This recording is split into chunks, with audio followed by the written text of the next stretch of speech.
Hello friends, welcome to SSC coaching centre. दोस्तों, आज के वीडियो में हम देखेंगे चक्रवृद्धि ब्याज के प्रश्न, कंपाउंड इंटरेस्ट के प्रश्न देखेंगे। तो पूरा वीडियो देखिएगा। चलिए स्टार्ट करते हैं। पहला प्रश्न है, 4,000 रुपए के मूलधन पर 10% वार्षिक ब्याज की दर से 2 वर्ष का चक्रवृद्धि ब्याज क्या होगा। देखिए, एग्जाम में प्रश्न बार बार आता है चक्रवृद्धि ब्याज का। मैं यहां पर करा रहा हूं 2 वर्ष का। एग्जाम में जो पूछा जाता है या तो 2 वर्ष का पूछा जाएगा, या फिर 3 वर्ष का, या फिर 4 वर्ष का पूछा जाता है। ठीक है, और इनके लिए मैंने अलग से वीडियो बना रखा है। आप चैनल की प्लेलिस्ट में जाकर के चक्रवृद्धि ब्याज का प्लेलिस्ट देख लेंगे, आपका चक्रवृद्धि ब्याज बिल्कुल क्लियर हो जाएगा। ठीक है, कोई डाउट नहीं रहने वाला। तो मैं पहले बता रहा हूं, आपको साधारण ब्याज देखना हो, चक्रवृद्धि ब्याज देखना हो, सिंप्लीफिकेशन देखना हो, कुछ भी देखना हो, सबकी प्लेलिस्ट बनी हुई है। आप आराम से देख सकते हैं और आपकी तैयारी बहुत ही अच्छे से हो पाएगी। ठीक है, तो यहां पर हम देखेंगे, कह रहा है कि 4,000 रुपए के मूलधन पर 10% वार्षिक की दर से 2 वर्ष का चक्रवृद्धि ब्याज क्या होगा। कब का पूछ रहा भाई? वो 2 वर्ष का। मैं आपको बता रहा हूं रेशियो ट्रिक। तो 2 वर्ष का प्रश्न पूछेगा तो 2 प्रश्न के लिए क्या रेशियो ट्रिक है? 2:1। ठीक है, 2 वर्ष के लिए 2:1। ठीक है, अब आपसे क्या कह रहा है कि 4,000 रुपए पर 10% की दर से, मतलब रुपए कितने भैया? 4,000 है। रेट कितना? 10%। तो 4,000 का 10% निकाल लो। परसेंट का मतलब बटे में 100 हो जाएगा। 0 से 0 गया, 0 से 0 गया, कितना बचा भाई? 400। कितना बचे आपका? 400 बचा। तो ये 400 कहां जाएगा? इस पहले वाले रेशियो के ऊपर आ जाएगा। 400 पहले वाले रेशियो के ऊपर आ गया। अब 400 का क्या करेंगे? फिर से निकालेंगे। कितना? वही निकालेंगे जो 10% है। ठीक है, वही निकालेंगे। 10% बटे में 100। 0 से 0 गया, 0 से 0 गया, बचा कितना? 40। तो ये 40 कहां जाएगा? ये 40 दूसरे वाले रेशियो के ऊपर आ जाएगा। ठीक है, रेशियो ट्रिक में यही होता है। अब करना क्या भाई? 400 है, 400 2 से गुना कर दो, क्योंकि 2 के ऊपर 400, तो 2 का गुना 400 से कर देंगे, कितना हो जाएगा भैया? 800। 40 का गुना 1 से कर देंगे, ये 40 ही हो जाएगा। दोनों को जोड़ दो, 800 और 40 कितना हो जाएगा? ये हो जाएगा आपका 840। आपका आंसर आ गया। ये हो गया आपका चक्रवृद्धि। आपसे पूछ रहा था कि चक्रवृद्धि ब्याज क्या होगा? 840 रुपए आपका चक्रवृद्धि ब्याज होगा। सी ऑप्शन सही हो गया। ठीक है, यहां पर देखिए, मैंने 2 वर्ष का आपको रेशियो बता दिया। 3 वर्ष का पूछा जाए, 4 वर्ष का पूछा जाए, ठीक है, आपको क्या करना है? चैनल की प्लेलिस्ट में जाके चक्रवृद्धि ब्याज देख लेंगे। तो जितने भी क्वेश्चन चक्रवृद्धि ब्याज में बनते हैं वो सभी कराए हुए हैं। आप अच्छे से क्लियर कर लेंगे सभी चीजें। ठीक है बस दोस्तों, बात क्लियर हो गई। यहां पर मैं यहां पर जो वीडियो बना रहा हूं, पूरा चक्रवृद्धि ब्याज तो यहां पर मैं नहीं बना रहा, लेकिन पूरे चक्रवृद्धि ब्याज की वीडियो बनी हुई है प्लेलिस्ट में। तो वहां से आप चक्रवृद्धि ब्याज अपना क्लियर कर लीजिए। ठीक है दोस्तों, अब देखेंगे अगला प्रश्न। अगला प्रश्न है, कोई धनराशि चक्रवृद्धि ब्याज से 5 वर्षों में दोगुनी हो जाती है तो 8 गुना होने में कितना समय लगेगा। भाई देखिए, एक तरफ वर्ष है, ठीक है, कितने वर्ष है? 5 वर्ष। एक तरफ गुना है, कितना गुना है भैया? 8 गुना होने में कितना समय लगेगा। उसने ये कह रहा है कि कोई धनराशि चक्रवृद्धि ब्याज से 5 वर्षों में दोगुनी हो रही है। कितने गुना हो रही है? दोगुनी। 5 वर्ष में कितनी हो रही है? दोगुनी हो रही है। तो 8 गुना होने में कितना समय लगेगा। कभी भी इस तरीके का प्रश्न आए तो क्या बताया है मैंने कि वर्ष का करते हैं पहाड़ा, ठीक है, और गुना की करते हैं घात।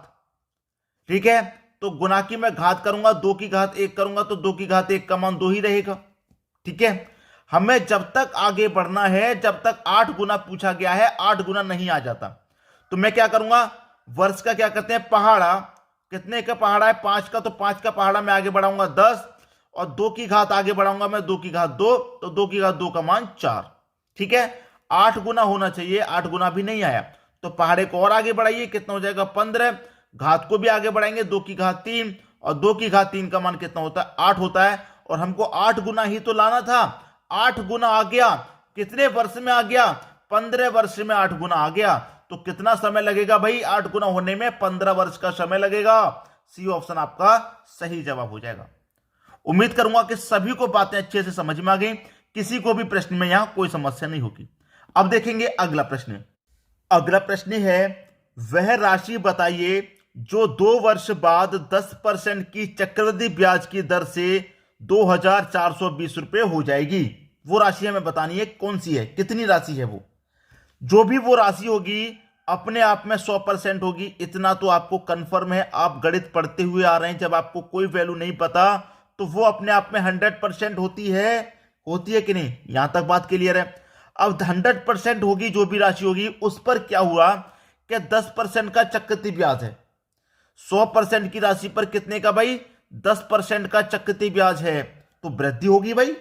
मैंने मान लीजिए कोई राशि 100% के दर से 100% है मेरी कोई राशि, मैंने उसे बैंक में जमा कर दिया 10% की ब्याज पर, ठीक है, 10% की ब्याज पर जमा कर दिया मैंने कोई भी राशि को, और 2 वर्ष के बाद मेरा कितनी होगी वो राशि? मेरी 2420 रुपए हो गई। अब इसमें होता क्या है चक्रवृद्धि ब्याज में कि प्रत्येक साल साधारण जो ब्याज होता है वो नहीं रहता, ब्याज पर भी ब्याज लगता है इसमें, ये बात आपको अच्छे से मालूम है, ठीक है। तो यहां पर क्या होगा, मेरा 100% वैल्यू है, ठीक है, उस पर 10% का ब्याज लग गया, तो मेरी वैल्यू हो गई 110%, ठीक है। अब मैं इसकी जो फ्रैक्शन वैल्यू को सॉल्व करूंगा, 110 है, ठीक है। परसेंट का मतलब क्या होता है? बट्टे में 100 होता है। 0 से 0 कट गया तो ये हो जाएगा 11/10। कितना हो जाएगा? 11/10। अब मेरी राशि कितनी हो गई? मेरी राशि हो गई 2420 रुपया। अब देखिए मैं इस वैल्यू को गुना में जब लेकर के आऊंगा तो पलट जाएगी, 10 ऊपर हो जाएगा, बटे में क्या हो जाएगा? 11। ये तो 1 साल के लिए हो गया 10%। बात कर रहा है वो 2 साल की, तो यही वैल्यू दूसरी साल के लिए आएगी 10/11, जो मैंने सॉल्व की है 11/10। 1 साल का हो गया ना 10%, भाई दूसरी साल फिर से 10% रहेगा, तो ये वैल्यू फिर से आ जाएगी। 3 वर्ष की बात कहता तो ये वैल्यू 3 वर्ष के लिए एक और बार आ जाती, 4 वर्ष की कहता तो हम 4 बार लिख देते इसी को, ठीक है। कटाइए, 11 से कटाऊंगा मैं इसको, 11 दूने का 22, 2 बचेगा 22, 11 दूने का 22 और 1 0।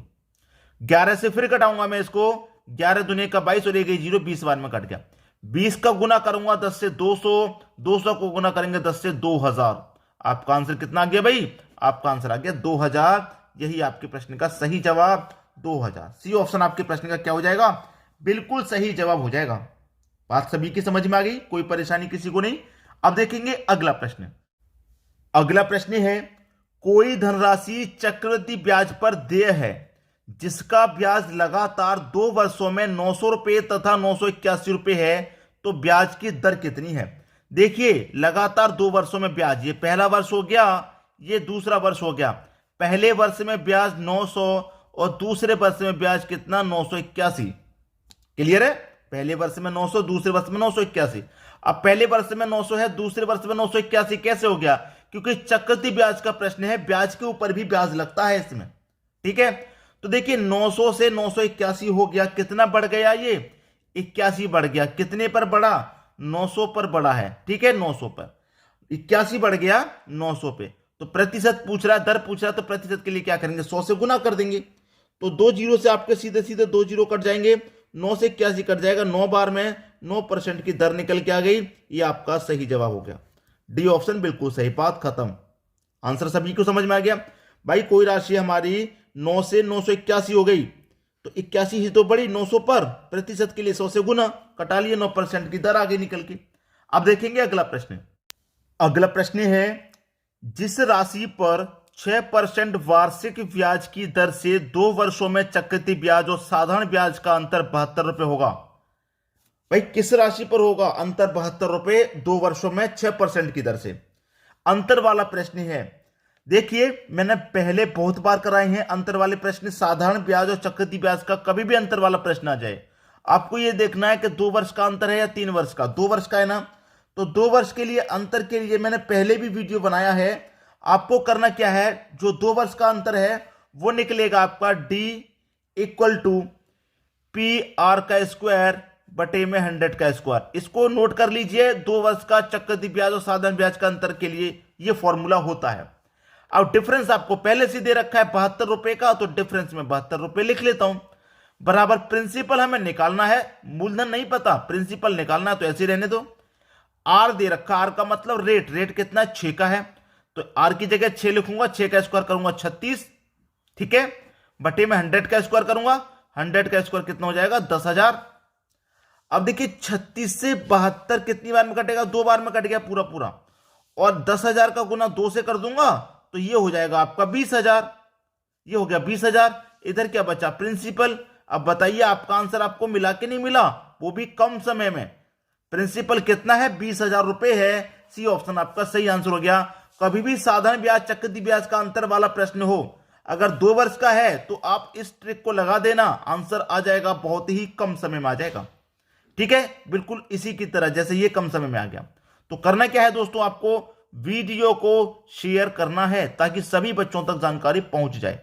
बात समझ में आ गई? ठीक है दोस्तों, वीडियो देखने के लिए आपका बहुत बहुत धन्यवाद।